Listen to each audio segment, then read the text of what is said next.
apa yang disampaikan Habib Hanif tadi itu 100% yang saya sampaikan tadi kepada wali kota dan bapak polisi. Apa saya katakan kepada beliau tadi itu persis 100%. Pidato beliau terakhir itu saya katakan, pemerintah sadarlah bahwa Indonesia ini bukan negara Islam, tapi kebetulan Indonesia ini 90% rakyatnya beragama Islam. Maka kalau pemerintah mau bikin undang-undang, mau bikin peraturan, pakai pikiran. Siapa yang akan melaksanakan peraturan ini? Siapa yang melaksanakan undang-undang ini? Kau jangan bikin undang-undang peraturan semau-maunya. Pikirkan dulu, siapa yang akan melaksanakan peraturan yang kau bikin ini? Yang akan melaksanakan 90% beragama Islam. Jangan Anda bikin peraturan, ya Pak Jinuri ya. Jangan Anda bikin peraturan pemerintah yang bertentangan dengan Al-Quran dan Sunnah Nabi. Persilakan Anda bikin peraturan. Kalau peraturan itu jelas-jelas bertentangan dengan Quran dan Sunnah Rasulullah, umat Islam siap untuk tidak mengerjakan. Persis tadi saya katakan, nggak ada bedanya. Lah inilah saudara-saudara, alhamdulillah sudah dibangkitkan semangatnya tadi. Sekarang tinggal saya ngisi ilmunya. Ya, sudah cukup tadi dibangkitkan dengan ilmunya, dengan semangatnya. Sekarang saya mau ngisi saudara. Agama Islam yang diturunkan oleh Allah terakhir sebagai penutup, itu syariat Allah dari langit sudah tumplek-blek. Bahasa Jawa ini. Ada orang Jawa enggak? Ada. Orang Jawa itu kalau sungguh-sungguh mesti kata akhir diulang.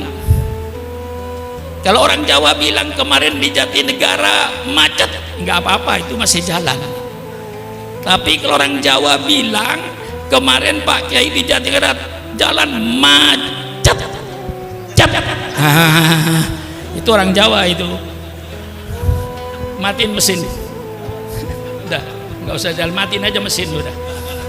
Kalau sudah macet, syariat Allah diturunkan oleh Allah sesuai dengan kepentingan manusianya, tidak diturunkan sekaligus sama Nabi Adam.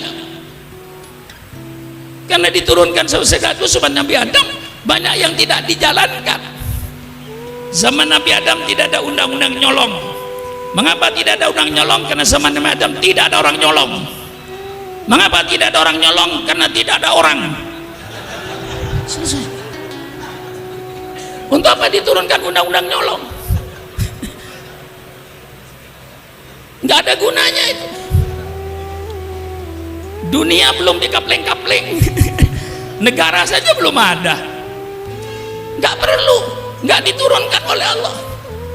Zaman Nabi Adam tidak diturunkan undang-undang perkawinan sempurna seperti kita ini. Mengapa? Karena zaman Nabi Adam tidak ada orang kawin. Mengapa tidak ada orang kawin? Ya tidak ada orang. Siapa mau jadi besan? Cukup Allah kasih kemurahan. Kakak kandung kawin dengan adik kandung, adik kandung. Kalau sekarang di Jatinegara ada orang mau kawin dengan adik kandungnya sendiri, itu anak salah lahir. Mestinya lahirnya zaman Nabi Adam. Datang Nabi Nuh sempurnakan, datang Nabi Ibrahim sempurnakan, datang Nabi Musa sempurnakan, datang Nabi Isa sempurnakan dengan kitab Injilnya. Datang Nabi Muhammad, semua kitab ditarik oleh Allah. Maka semua kitab ini sebenarnya menurut Al-Quran sudah tidak ada di permukaan bumi. Yang asli menurut Islam, Injil yang asli, yang firman Allah kepada Nabi Isa, bukan perkataan Nabi Isa, itu kitab Injil. Kitab Taurat itu perkataan firman Allah kepada Nabi Musa, dan bukan perkataan Nabi Musa sebagaimana Al-Quran. Al-Quran diturunkan sempurna, semua syarat Allah tumplek blek, tumplek blek, gak ada sisanya lagi sudah. Sehingga Islam diturunkan mengatur segala-galanya. Orang yang berkata, kalau boleh saya katakan kaum sekuler, yang mengatakan bahwa agama tidak mengatur kehidupan manusia sehari-hari, sehingga agama dipisahkan dengan kehidupan manusia sehari-hari, itu menunjukkan orang itu orang yang tidak mengerti Islam. Kalau dia mengerti Islam dan mengerti syariat Islam, tidak mungkin dia berfaham sekularisme, karena Islam mengatur segala-galanya, mengatur rumah tangga. Mengapa Islam mengatur rumah tangga? Jawabannya gampang, supaya yang namanya suami, yang namanya istri, yang namanya anak mempunyai akhlakul karimah. Maka Islam bicara rumah tangga, bagaimana kewajiban suami, kewajiban istri untuk membentuk anggota rumah tangga berakhlakul karimah. Innama bu'itsu liutammima makarimal akhlak.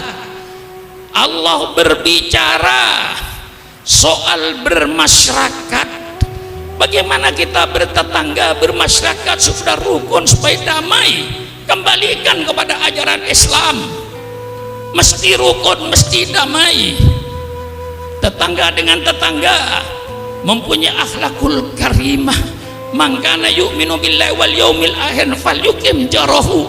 Subhanallah. Mengapa Islam bicara soal bermasyarakat? Supaya anggota masyarakat itu bermoral, berakhlak. Islam berbicara soal pertanian.